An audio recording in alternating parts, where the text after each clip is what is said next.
안녕하십니까. 현재 해병대에 복무 중인 병 1184기입니다. 저는 입대 전에 팬이 되어서 지금은 싸지방에서도 쌈무이 유튜브 이야기를 열심히 듣는 애청자입니다. 이 이야기는 바로 윗기수 선임과 해안에서 경계 근무를 할 때 들었던 이야기입니다. 선임은 어릴 때부터 귀신에 대해서 아주 관심이 많았다고 합니다. 매일 귀신을 보고 싶다는 생각을 해서 그런지 언제부턴가 귀신을 자주 봤다고 하더군요. 선임이 20살 때 겪었던 일입니다. 어느 날 선임은 친구 4명과 함께 펜션으로 여행을 가게 됩니다. 밤에 마련한 술자리에서 펜션 사장님과 합석을 했고 무서운 이야기를 하다가 흉가에 대한 이야기가 나왔다고 하더군요. 펜션 사장님은 춘천의 한 산장 이야기를 해주셨습니다. 옛날에 어떤 강도가 돈을 목적으로 6명의 아이를 유괴해서 춘천의 한 산장에 가뒀다고 합니다. 그런데 2명의 아이가 갑자기 죽어버렸고 강도는 남은 4명의 아이들을 지하실에 가둬서 벽만 보도록 한 채 세워뒀다더군요. 그렇게 시간이 흘러 강도는 정신 이상으로 4명의 아이들을 아주 잔인하게 살해했고 사람들이 자주 다니는 큰 바위 옆쪽에 놓고 도망을 쳤다고 합니다. 얼마나 잔인하게 사체를 훼손했는지 형사들조차 구토를 할 정도였다더군요.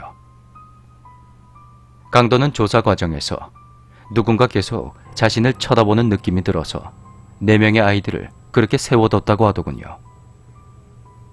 그 이야기를 들은 선임과 친구들은 그곳으로 가기로 약속을 했고 돌아오는 겨울방학 때 다시 산장을 찾아 나섰습니다. 일행들은 등산을 핑계로 핸드폰도 집에 둔 채 배낭과 지도만 챙겨서 무작정 그렇게 떠난 거죠. 첫째 날은 지도를 볼 줄 아는 친구를 선두로 등산을 시작했습니다. 겨울이라 그런지 해가 금방 떨어졌고 일행은 텐트를 쳤습니다. 준비한 고기와 소주를 마시고 그렇게 잠이 들었는데 새벽 즈음에 이상한 소리가 들렸습니다. 아이들이 웃고 떠드는 소리를 잠결에 모두가 다 들은 거였습니다. 조금 겁이 났던 선임과 친구들은 근처로 등산을 온 가족들의 그 아이들인가 하고 넘겼습니다. 그리고 둘째 날, 일행들은 4명의 아이들이 시신으로 버려졌다던 그 큰 바위를 찾아 나섰죠. 한참을 헤맨 끝에 해가 질 무렵에야 겨우 바위를 찾을 수가 있었습니다. 일단 너무 피곤해서 근처에 바로 텐트를 쳤고 간단히 요기를 한 후 모두 잠이 들었습니다. 그런데 그날 새벽에도 텐트 밖에서 아이들이 떠드는 소리가 들려왔고 슬슬 모두 겁이 나기 시작했답니다. 아침이 되어서 텐트 밖으로 나간 선임과 일행들은 모두 놀랄 수밖에 없었습니다. 텐트를 빙 두른 주변에 돌탑이 쌓여 있었던 겁니다.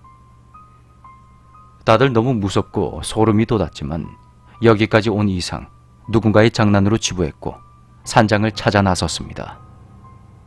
하지만 오후 4시가 다 되도록 그 산장은 보이지가 않았고 이대로 어두워지게 되면 위험하니까 그냥 산을 내려가기로 했죠. 지도를 잘 보는 친구의 말대로 국도가 나오는 길을 따라 쭉 걸어가는데 아무리 걸어도 국도가 보이지 않는 겁니다. 같은 자리를 빙빙 도는 동안 날은 금세 어두워졌고 더 이상 이동이 어려워지자 어쩔 수 없이 텐트를 치게 됩니다. 그리고 그날 새벽, 선임과 친구들은 인기척에 모두 동시에 잠에서 깨어났죠. 여러 개의 손바닥들이 텐트를 마구 두드렸던 겁니다. 일행들은 운동화만 들고 냅다 도망을 쳤습니다. 그런데 그렇게 한참을 달리다 보니 친구 한 명이 보이지가 않았습니다.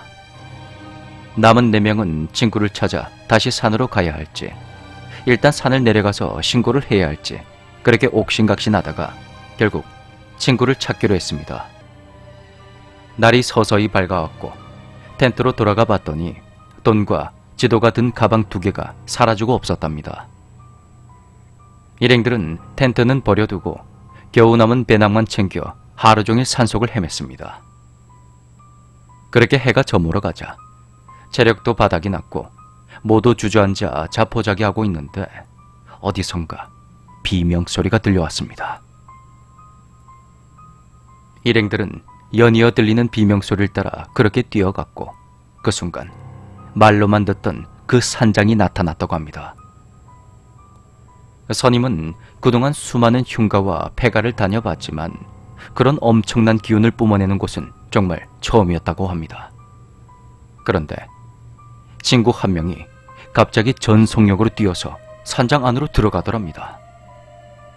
정말 말릴 틈도 없이 그런 상황이 벌어지자 잠시 멍 때리던 일행들은 결국 다같이 산장 안으로 들어가게 됩니다. 산속은 이미 짙게 어둠이 깔려서 아무것도 보이지가 않았고 남은 3명의 일행은 손을 잡고 랜턴 불빛에 의지해 안쪽으로 들어가게 됩니다. 오랫동안 비워진 산장 안은 그야말로 폐허나 다름없었고 1층부터 친구 이름을 부르며 찾기 시작했죠. 2층으로 올라가 보니 사다리와 이어진 다락방이 보였고 없는 용기를 짜내어서 겨우 다락 안까지 확인을 했습니다.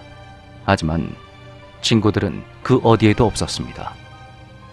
그런데 순간 선임의 머릿속에 펜션 주인분이 말씀하셨던 산장의 지하실이 스쳐 지나갔죠.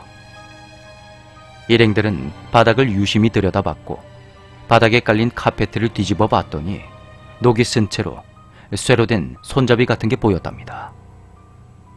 그렇게 손잡이를 당겨보니 지하실 쪽으로 내려가는 좁은 계단이 보였고 극도의 공포를 느끼고 모두 천천히 지하실로 내려갔습니다. 계단을 따라 조금 내려가니 기억자의 모퉁이가 나왔고 그 모퉁이를 도는 순간 모두 그 자리에서 몸이 굳어버렸죠. 사라졌던 2명의 그 친구들이 벽을 보고 서 있었던 겁니다. 떨리는 몸을 겨우 진정시켜 선임이 한 친구의 손을 잡고 살짝 당기자 친구의 몸이 축 처지면서 그렇게 쓰러져 버렸답니다. 그렇게 선임과 남은 일행들은 2명의 친구를 겨우 업어서 밖으로 빠져나왔습니다. 일행들은 뒤도 안 보고 미친 듯 산길을 뛰어내려갔죠. 그러자 아무리 걸어도 보이지가 않던 그 국도가 나왔다더군요. 선임과 친구들은 탈진 상태로 도로가에 누워있다가 지나가는 차를 간신히 막아서서 병원으로 가게 됩니다. 그 이후로 선임과 친구들은 부모님께 엄청난 욕을 먹으며 미친 듯이 두드려 맞았고 정말 난리가 났다고 합니다. 먼저 사라졌던 친구는 산길을 내려가는 것까진 기억이 나는데 그 뒤로는 정말 씻은 듯이 아무것도 모르겠다고 했답니다. 산장을 보자마자 뛰쳐 들어갔던 친구 역시 그 이후로는 기억을 못했다더군요. 그 일 이후로 선임은 모든 공포와 흉과에 관련된 동호회에서 탈퇴를 했다고 합니다. 그런데 정말 이상한 것은 이 선임이 군대에서도 참 희한한 일을 많이 겪는다는 것이죠. 이상 저희 제보를 마치도록 하겠습니다. 언젠가 꼭 한번 제보하고 싶었는데 이렇게 이제야 보내드립니다. 감사합니다.